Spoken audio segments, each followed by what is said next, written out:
Hoy quiero hablarle de las verdades incómodas. Y mire, generalmente las preguntas incómodas generan verdades incómodas. Y quiero ponerle un ejemplo para todos aquellos que son papás. A veces los hijos vienen con ciertas inquietudes, que son ese tipo de preguntas incómodas que tú no quieres responder, que te gustaría que nunca te las preguntaran tus hijos, y que tienes que tomar una decisión de saber qué es lo que vas a responder. Por ejemplo, la típica pregunta que hacen los hijos es: oye papá, ¿y de dónde salen los niños? ¿O de dónde nacen los niños? ¿O cómo nací yo? Y si tú eres un papá cristiano, como todo macho, alfa, tú contestas lo que todo papá contesta. ¿Qué contesta el papá? No sé, pregúntale a tu mamá. ¿Por qué? Porque queremos evadir las preguntas incómodas. ¿No es cierto? Usted no se atreve a responderle a su hijo porque está evadiendo la pregunta incómoda, porque sabe que la verdad que va a responder es demasiado incómoda. Sobre todo esos temas que nos cuesta tanto hablar con los hijos, de dónde vienen, cómo salieron, qué pasó. Y usted sabe. Así es que la evasiva es una herramienta que normalmente utilizamos cuando algo nos incomoda. Y a menudo priorizamos en nuestra vida esa comodidad por encima de la verdad. ¿Sí? ¿Se fija? A veces preferimos no hablarle de esos temas a nuestros hijos porque es demasiado incómodo para nosotros y preferimos que el mundo les enseñe a nuestros hijos de ese tema. Y es un error garrafal. Nuestra comodidad sobre la verdad. ¿Se fija? Pero déjeme decirle que la verdad es el único camino en el cristianismo que conduce a nuestro Señor y Salvador, porque Él mismo lo dijo: yo soy el camino, la verdad y la vida. Si usted quiere vivir la vida cristiana, si usted quiere acercarse a Cristo, solo hay un camino y ese es Jesucristo, y solamente hay una verdad, por incómoda que le parezca. Ahora, fíjese que la verdad a veces es bastante incómoda. Muchos cristianos o gente que asiste a la iglesia prefiere una silla cómoda donde le hablen mentiras que una iglesia que tenga una silla incómoda donde constantemente la palabra lo esté confrontando. Y normalmente usa todas las evasivas: no, es que muy religioso, no, es que pura Biblia. Entonces, ¿qué prefiere? ¿Que le venga a enseñar mentiras de hombres? Fíjese cómo a veces preferimos eso que la verdad, pero Cristo, independientemente de la comodidad de los hombres, siempre habló la verdad. ¿Usted cree que a Jesús lo mataron por ser un buen tipo? Todos quieren a Jesús amoroso, bondadoso, sanador, pero nadie quiere al Jesús que dice verdades incómodas. A Jesús no lo mataron por ser amoroso, bondadoso o por ser hacedor de milagros. A Jesús lo mataron porque lo que dijo los incomodó en su corazón. Mire, quiero mostrarle el caso de estas verdades incómodas en Mateo capítulo 21.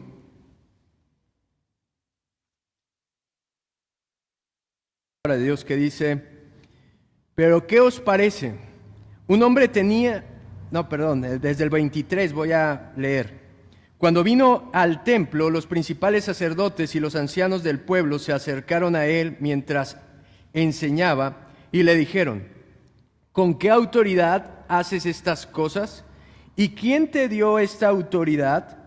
Respondiendo Jesús les dijo: yo también os haré una pregunta, y si me la contestáis, también yo os diré con qué autoridad hago estas cosas. El bautismo de Juan, ¿de dónde era? ¿Del cielo o de los hombres? Ellos entonces discutían entre sí diciendo: si decimos del cielo, nos dirá: ¿por qué pues no le creíste? Y si decimos de los hombres, tememos al pueblo porque todos tienen a Juan por profeta. Y respondieron a Jesús, y respondiendo a Jesús dijeron, no sabemos. Y él también les dijo, tampoco yo os digo con qué autoridad hago estas cosas. Pero ¿qué os parece? Un hombre tenía 2 hijos, y acercándose el primero le dijo, hijo, ve hoy a trabajar en mi viña. Respondiendo él dijo, no quiero. Pero después arrepentido fue. Y acercándose al otro le dijo de la misma manera, y respondiendo él dijo, sí, Señor, voy. Y no fue. ¿Cuál de los 2 hizo la voluntad de su padre? Dijeron ellos, el primero. Jesús les dijo, de cierto os digo que los publicanos y las rameras van delante de vosotros al reino de Dios, porque vino a vosotros Juan en camino de justicia y no le creísteis, pero los publicanos y las rameras le creyeron, y vosotros viendo esto, no os arrepentís después para creer. Quiero mostrarle 2 reacciones ante las verdades incómodas de Dios. Las 2 reacciones que nos muestra este texto acerca de las verdades incómodas de Dios. La primera es rechazarla y la segunda es obedecerla. Estas son las 2 reacciones que tienen las personas cuando se enfrentan a la verdad contundente, incómoda, que es a veces poco entendible para los hombres y que solamente puede producir eso en el corazón del hombre. Ahora, permítame darle un poco del contexto para que podamos entender bien la historia. Esto está ocurriendo, recuerde, en Jerusalén durante la Pascua, y es el miércoles por la mañana. ¿Se acuerda que Jesús entró a Jerusalén, después fue al templo a hacer la limpieza del templo, después estuvo enseñando, regresa, pasa la confrontación y lo de la higuera, y en este momento Jesús está ahí enseñando en la sinagoga y vienen, dice que los principales de la religión y la cultura judía, y le hacen una pregunta: ¿con qué autoridad haces todas estas cosas? Es decir, ¿quién te mandó a hacer esto? Mire, ese grupo de principales probablemente estaba incluido los sumos sacerdotes Caifás y Anás, y también estaban los ancianos del pueblo. Se encontraban los líderes ahí. Y los líderes, a lo mejor si no estaban los sumos sacerdotes, habían mandado a los segundos al mando del templo para que cuestionaran la autoridad de Jesús ahí. Y ellos le preguntan estas cosas, pero mire, es curioso, porque los líderes religiosos estaban formados por fariseos, saduceos, los ancianos aún tenían gente que eran celotes, que eran los esenios, y usted sabe que estos grupos eran contrarios. Estos grupos tenían múltiples diferencias. Casi se odiaban a muerte, se tiraban unos a otros, tenían tantas diferencias que el único punto en común o la única base en común, ¿sabe qué era? El odio y el rechazo a Jesús. Lo único que conectaba a estos hombres, a estos líderes del pueblo de Israel fue una cosa: que no querían a Jesús como su Mesías. Era el único punto en común. Ahora, esto es lo mismo que sucede en las religiones del mundo. Si usted se pone a analizar todas las religiones de este mundo, tienen muchísimas diferencias, pero encuentran su punto común en negar el Evangelio, en la salvación, en que Jesús es el único camino para la salvación. Es donde todas convergen, donde todas se pueden poner de acuerdo, al igual que en ese tiempo. Y la pregunta es: ¿con qué autoridad haces esto? Y mire, En la antigüedad, al igual que debería de ocurrir en las iglesias, hay un protocolo de ordenación de los sacerdotes, hay un protocolo de ordenación de los ancianos del pueblo, y ellos eran ungidos por el pueblo y eran puestos en esa posición con una autoridad. Y ellos lo que le están preguntando es, ¿a quién? Es más, hasta los maestros, los rabís, tenían que ser levantados como maestros. Y lo que le están preguntando es, Jesús, ¿cuáles son tus credenciales? ¿Quién eres tú para venir y enseñar y hacer estas cosas? Esa pregunta se la siguen haciendo a los hombres de Dios, ¿no es cierto? ¿Quién eres tú? ¿Quién te mandó a enseñar? Si no tienes la cobertura, no sé qué. Si no tienes la institución, no sé qué, no puedes enseñar. Eso es lo que le estaban pidiendo a Jesús. Muéstranos, ¿quién te dio esa autoridad? Y ellos preguntan, para hacer estas cosas. Ahora, ¿a qué cosas se estaban refiriendo? Probablemente a los milagros que Jesús estuvo haciendo durante el comienzo de la semana. Probablemente ellos todavía tengan en mente la limpieza del templo, porque se da cuenta que cuando Jesús entró y volteó la mesa de los cambistas, hizo un látigo y paró ahí todo el mercado que estaba ocurriendo, ¿se da cuenta que nadie opuso resistencia? Era un solo hombre el que estaba haciendo las cosas, porque nunca nos dice que los discípulos participaron de aquel acto, y ellos eran muchos, y simplemente declararon que Jesús lo hiciera. Y probablemente eso hirió tanto su orgullo, que le tenían guardado ese día anterior donde Jesús había hecho esto, y entonces los sumos sacerdotes mandaron a cuestionarlo delante de todo el pueblo. Pero probablemente a lo principal que se refieran es a la enseñanza que estaba dando en ese momento, a por qué estaba enseñando de esa manera. Si usted lee los evangelios, el pueblo muchas veces dice, no nos enseña como los fariseos y los saduceos, nos enseña como quien tiene autoridad.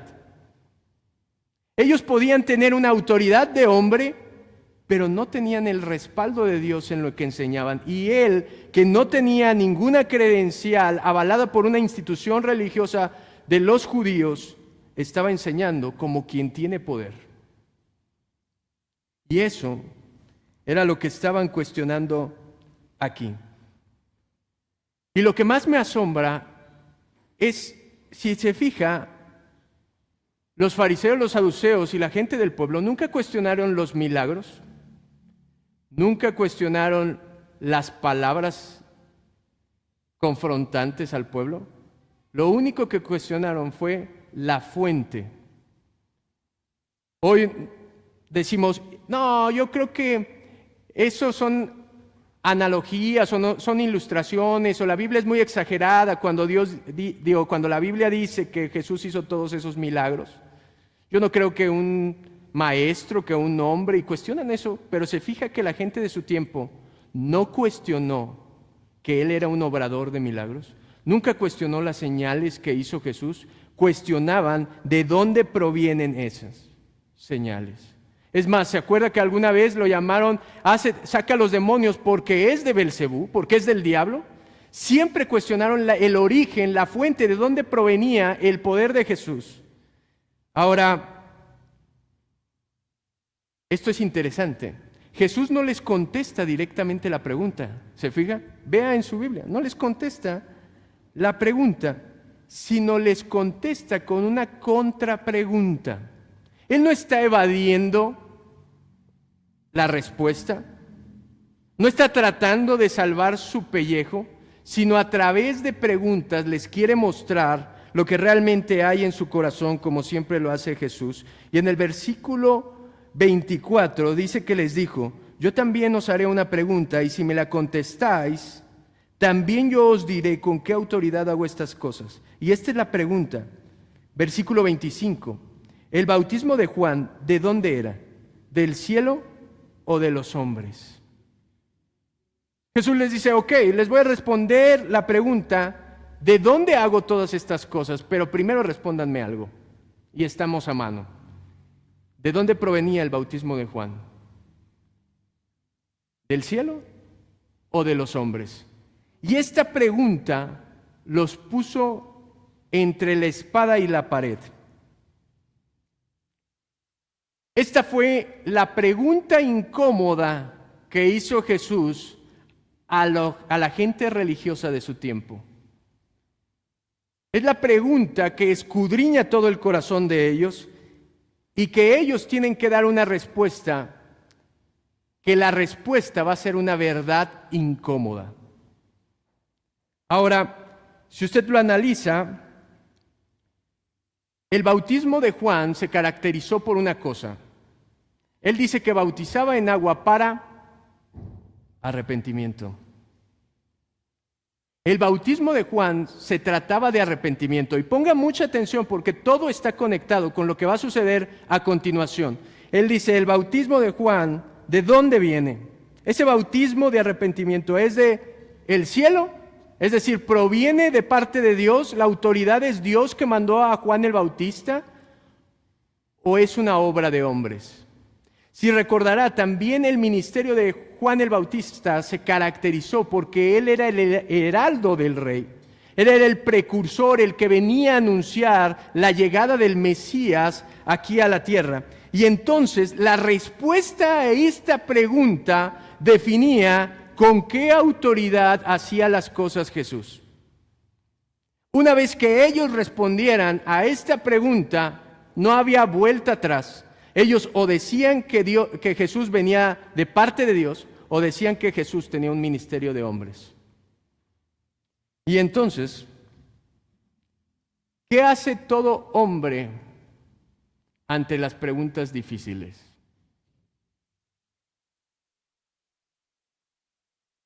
¿Qué hace todo hombre cuando quiere mantener su comodidad ante las preguntas incómodas o las verdades contundentes que nos van a sacar de nuestra zona de confort? ¿Sabe qué hace? Las evade. Las evadimos. Mire,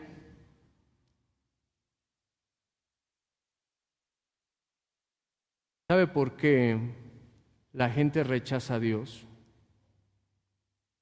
¿Sabe por qué el hombre natural, el hombre carnal, no quiere las cosas de Dios?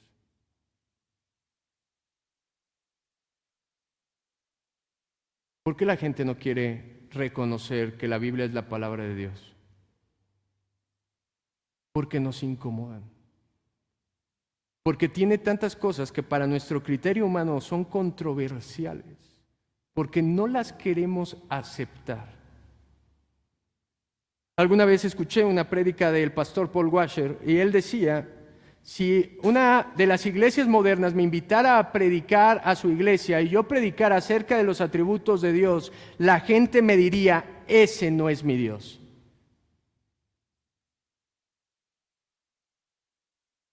Y sabe, uno como bien intencionado,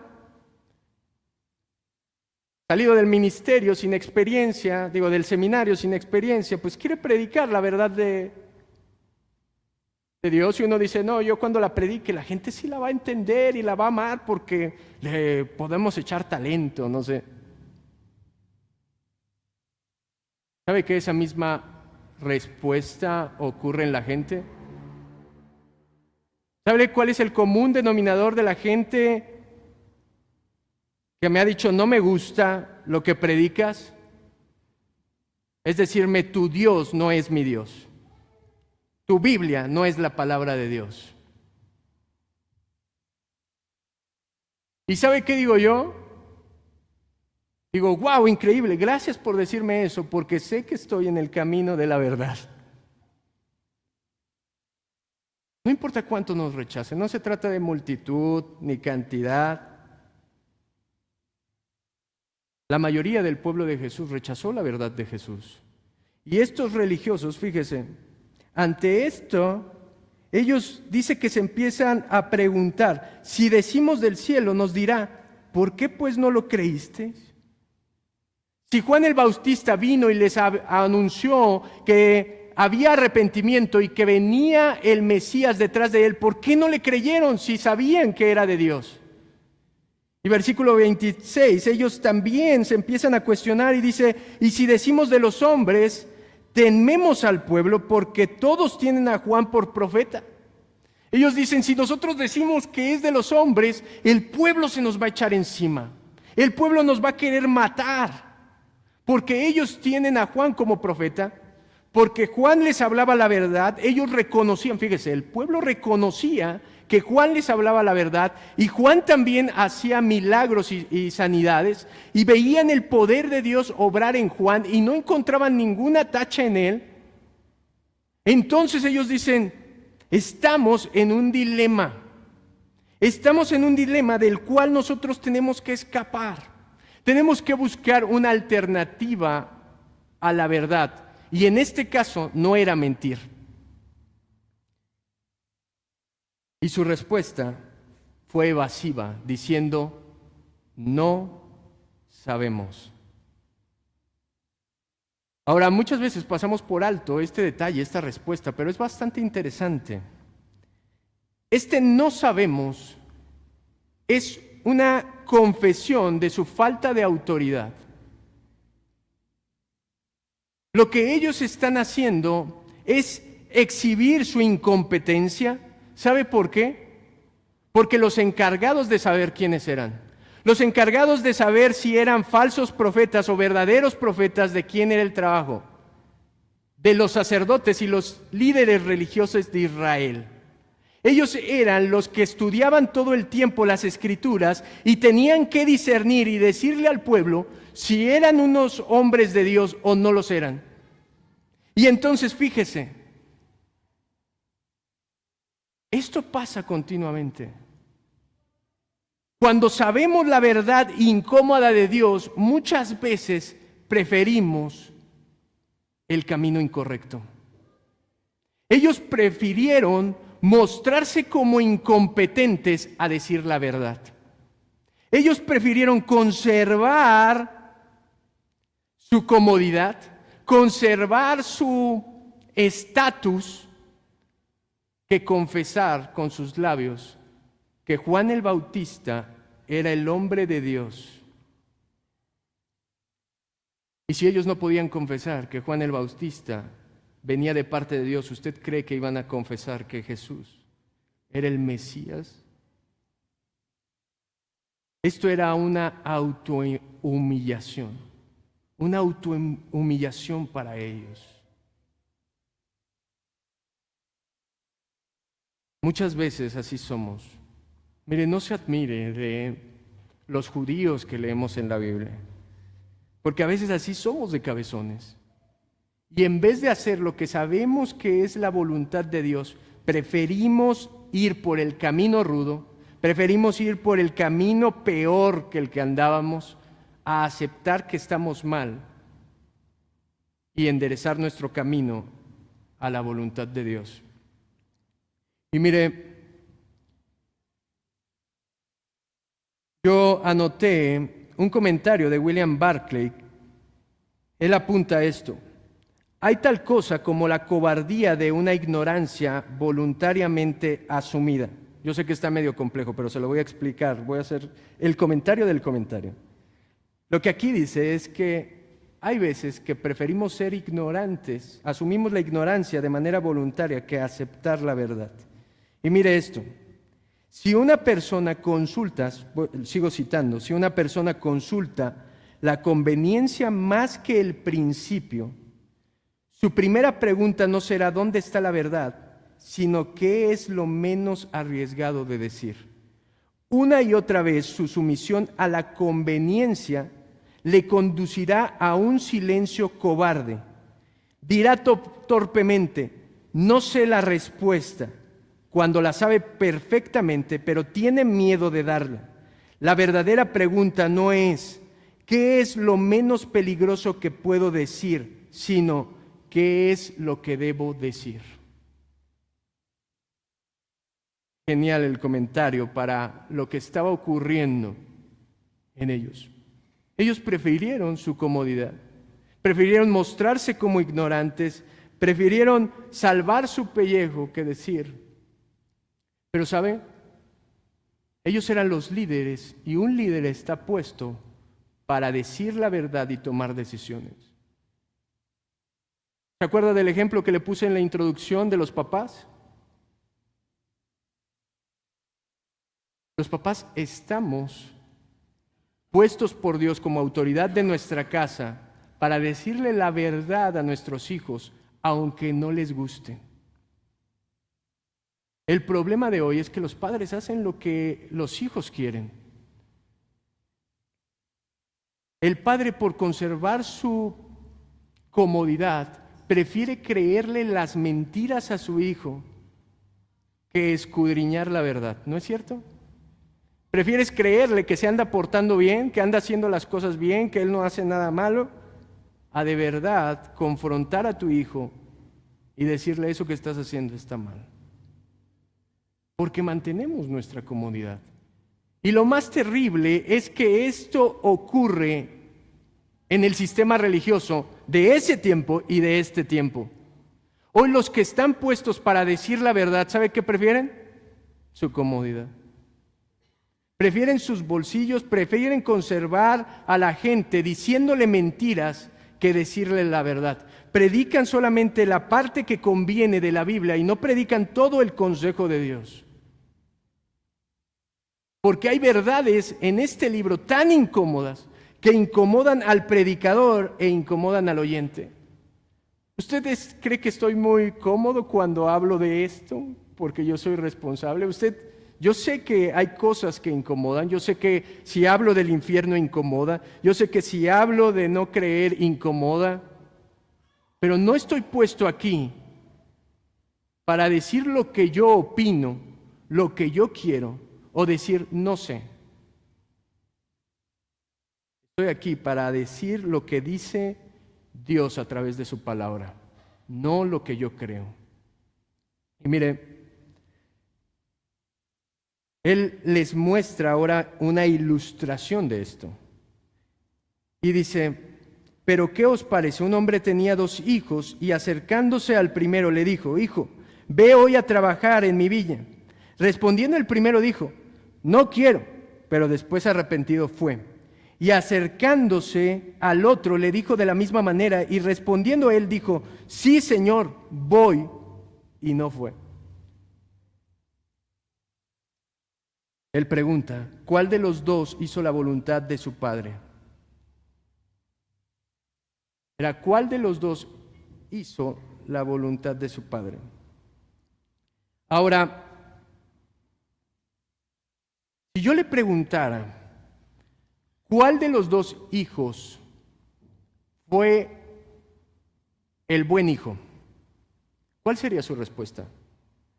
¿Cuál de los 2, ponga atención, cuál de los 2 es un buen hijo? ¿Cuál de los 2 es el hijo ejemplo o el hijo modelo? Yo creo que ninguno de los 2. Esto no se trata de quién es el hijo perfecto, ¿se fija? Porque uno dice que le dijo, no quiero ir, pero al final se arrepintió y fue. ¿Estamos de acuerdo? ¿Sabe que esto era una falta de respeto para la autoridad del padre?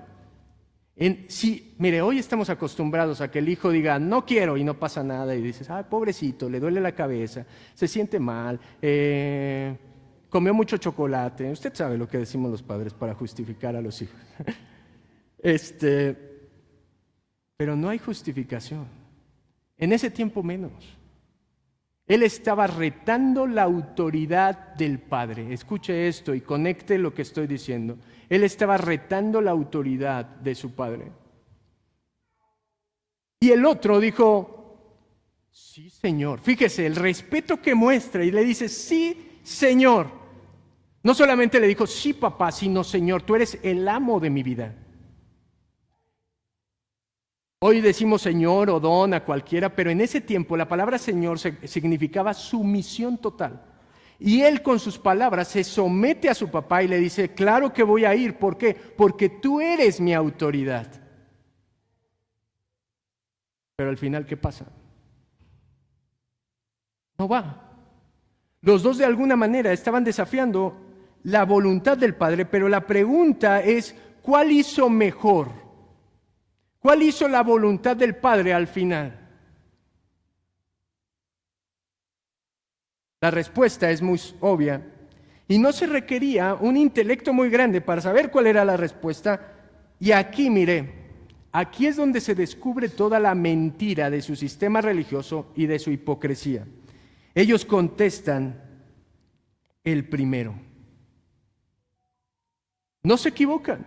Ellos contestan el primero es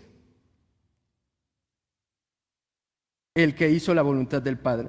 Jesús les dijo, de cierto os digo que los publicanos y las rameras van delante de vosotros al reino de los cielos. ¿Sabe qué caracterizaba a estos hombres piadosos aparentemente? A la élite religiosa de Israel, ¿sabe qué los caracterizaba? Que solamente eran una fachada. Jesús los llamó sepulcros blanqueados, porque usted va a un cementerio y cuando recién ponen la lápida, ¿cómo se ve? Blanquita, bonita si le invierte un dinero. Pero adentro, ¿qué tiene? Algo que está muerto. Un cuerpo en descomposición, algo que se está pudriendo. Y esos eran los fariseos, los saduceos. Eso era el pueblo de Israel, de los religiosos de su tiempo. Porque si usted lee Mateo 23:3, él nunca dice que lo que enseñaban no era correcto. Él los acusa de dicen, pero no hacen. A menudo cuando la gente lee este tipo de textos, dice, ¿ves? Es mejor andar de pecador, pero mira, yo como adoro a Dios, que ser un religioso que estudia teología o que se pone a predicar y que dice la verdad de Dios. Es preferible andar en los malos pasos. ¿Por qué? Porque no soy un hipócrita, yo sí soy bebedor, tomador y jugador y todo eso. Pero eso no está diciendo el texto. Jesús lo que tenía en contra de ellos era que agregaron en su religiosidad, agregaron mandamientos de hombre que se convirtieron en unas cargas que ni ellos podían cumplir. Ellos con sus labios decían, toda nuestra vida está dedicada a la obediencia a Dios. Estiraban los cordones de sus túnicas, porque eso simbolizaba el recordatorio de los mandamientos de Dios. Y ellos hacían más largos esos listones para mostrar piedad. Y dice que ellos, también se acuerda que una de las acusaciones es que ellos se ponían a ayunar y mostraban ahí su rostro. Y mira cuánto tiempo tengo ayunando. Y se ponían a orar en la calle para exhibir, mira cómo estoy conectado con Dios. Y cuando llevaban sus ofrendas, dice que hasta cambiaban su ofrenda por las monedas de más baja denominación para que cuando las echaran por el cuerno de metal sonara resonantemente y todos dijeran, ¡wow! Estos cuates, ¿cuánto están dando al Señor? ¿Sabe? Ese es el problema de la religión del hombre. Ese es el problema de la religiosidad, que vivían una ilusión egoísta debido a su posición elevada en la sociedad y sus muchas obras religiosas. Creían que entre los hombres nadie estaba por encima de ellos en agradar a Dios. Esa era su mentalidad. Nosotros somos ricos en la sociedad, somos de una clase social alta, por lo tanto tenemos la bendición de Dios. Miren cuántas obras hacemos nosotros, miren cuánto obedecemos la ley, y pensaban que era la manera en la que se estaban ganando el favor de Dios, y como todo les iba bien y ellos se ponían por encima de sus hermanos judíos, entonces decían, nosotros somos los que más agradamos a Dios. Mi hermano, quiero decirle esto. La religiosidad se sienta en la última silla de nuestras iglesias, de nuestra iglesia. esperando el momento en que nos descuidemos.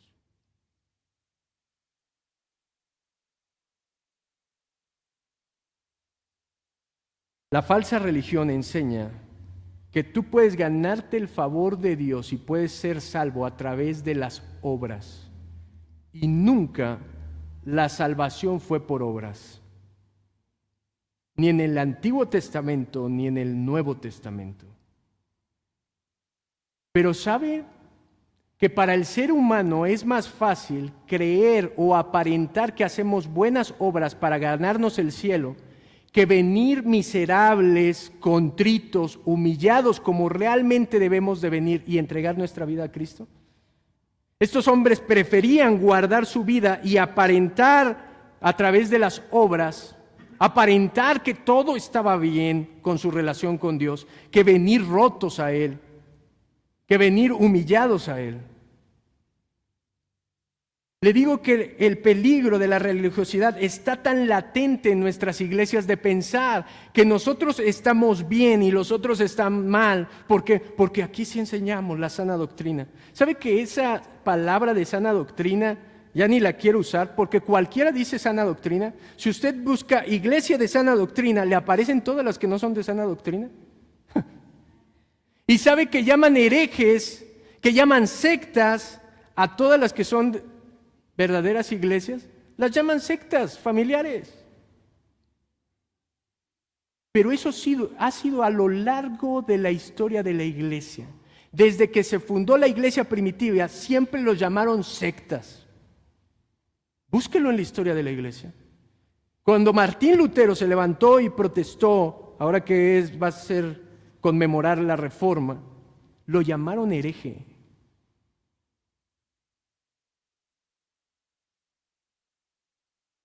No vaya a ser que nosotros caigamos en ese mismo error de pensar, nosotros estamos bien.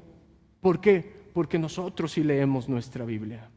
Porque yo vengo todos los domingos a la iglesia. Porque yo hasta parto mi diezmo durante la semana. Bueno, no, la ofrenda, perdón. Su ofrenda durante la semana. Porque hace una que otra cosa que aparentemente está bien. Pero no vaya a ser que por dentro estemos igual de vacíos que ellos. No vaya a ser que cuando la verdad de Dios sea tan incómoda, que desnude nuestro corazón, que nos muestre nuestra maldad, nosotros prefiramos rechazarla que doblar nuestra rodilla delante de Él. Esos eran estos hombres. Jesús estaba desnudando su corazón completamente, estaba desnudando la corrupción de su sistema religioso y ellos prefirieron negar a Jesús que acercarse al único dador de vida. Y ahora miren, en el versículo 31, Él les dice: de cierto os digo que los publicanos y las rameras van delante de vosotros al reino de los cielos. Esta declaración que hace Jesús los hizo enfurecer aún más, porque los publicanos y las rameras eran la escoria de la sociedad judía, eran lo peor de lo peor. Escuche, para los judíos estaban al nivel de ser un gentil, de no ser del pueblo de Dios. Es más, creo que los tenían por abajo del nivel de un gentil, porque los publicanos habían comprado una franquicia para cobrar impuestos de parte de Roma y explotaban a la sociedad judía. Es decir, eran unos traidores. Y las prostitutas carecían de toda dignidad humana, habían entregado su cuerpo por dinero y representaban la maldad, representaban la suciedad de la sociedad. Y Jesús les dice esta frase: ellos los adelantan para ir al reino de los cielos. Ellos los adelantan para ir al reino de los cielos. ¿Sabe qué es eso? Es algo terrible que tú pienses que tú eres el primero en la fila y te digan: no, hasta las prostitutas y los publicanos van delante de ustedes. Porque ustedes son pura apariencia. Escuché hace poco un video donde un cristiano le pregunta a un judío: cómo para nosotros nos salvamos creyendo en Cristo, pero ustedes, ¿cómo se salvan? Y este hombre judío dijo, bueno, nosotros evidentemente no creemos en Cristo como Mesías, pero nosotros nos salvamos haciendo la Torá, haciendo las leyes, porque ellos piensan que sí pueden. Y les dijo, lo que más me sorprendió es esta respuesta. Le dijo, es más, nosotros ni siquiera tenemos que ganarnos la salvación, porque nosotros nos la prometió Dios por medio de nuestro padre Abraham y Él nos la tiene que dar. Entonces, fíjese, ellos por un lado creen que la pueden ganar con sus obras, cumpliendo la voluntad de Dios, y por otro lado ellos dicen, pero ni siquiera la necesitamos porque por nuestra nacionalidad Dios nos debe la salvación. Y es precisamente ese pensamiento el que tienen estos hombres, y es la confrontación de Jesús que les dice, ellos están más cerca, los peores pecadores están más cerca del reino de los cielos que ustedes. John MacArthur dice, la enseñanza de Jesús es que jactarse de la religión no califica a nadie para entrar en el reino, y que cuando hay arrepentimiento ni siquiera el pecado más escandaloso puede mantenerlo fuera. ¿Lo escuchó? Jactarse de la religión no lo tiene más dentro del reino de los cielos. Y si usted viene en arrepentimiento, aún el pecado más escandaloso no lo puede dejar fuera. Escuche, el Evangelio de Jesucristo se caracteriza por eso. Esta es la escandalosa gracia que nosotros predicamos. Nosotros debemos de predicar el Evangelio de la salvación por gracia y no por obras. Toda aquella religión de hombres enseña que usted se puede ganar el cielo a través de sus buenas obras.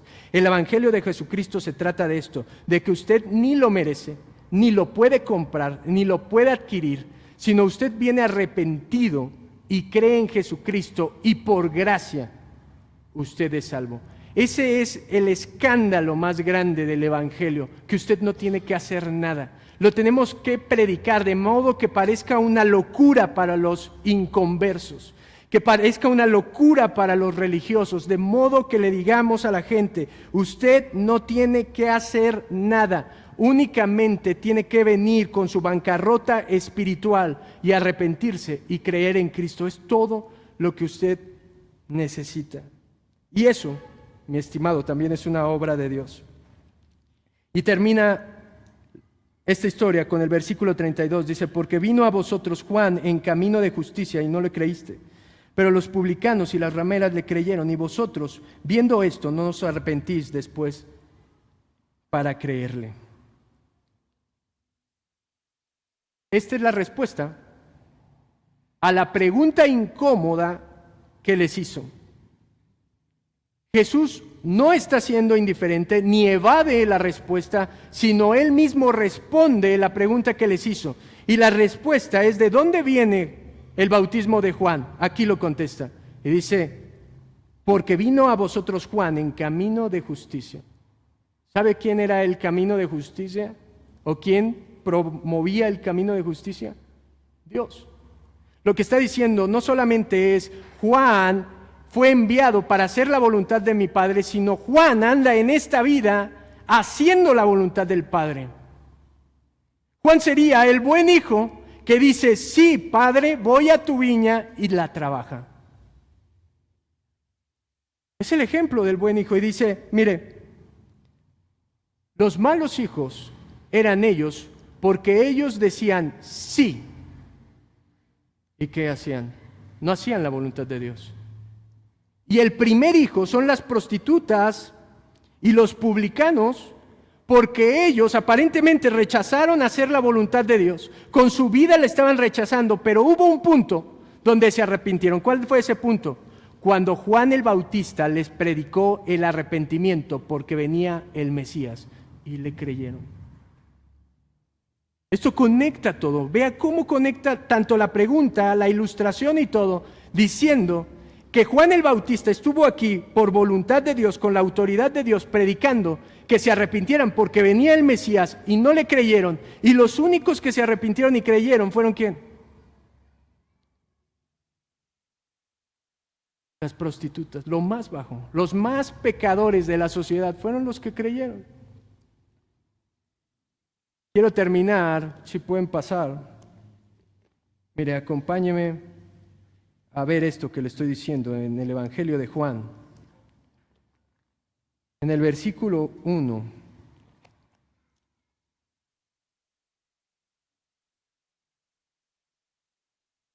Digo, en el capítulo 1, versículo 11.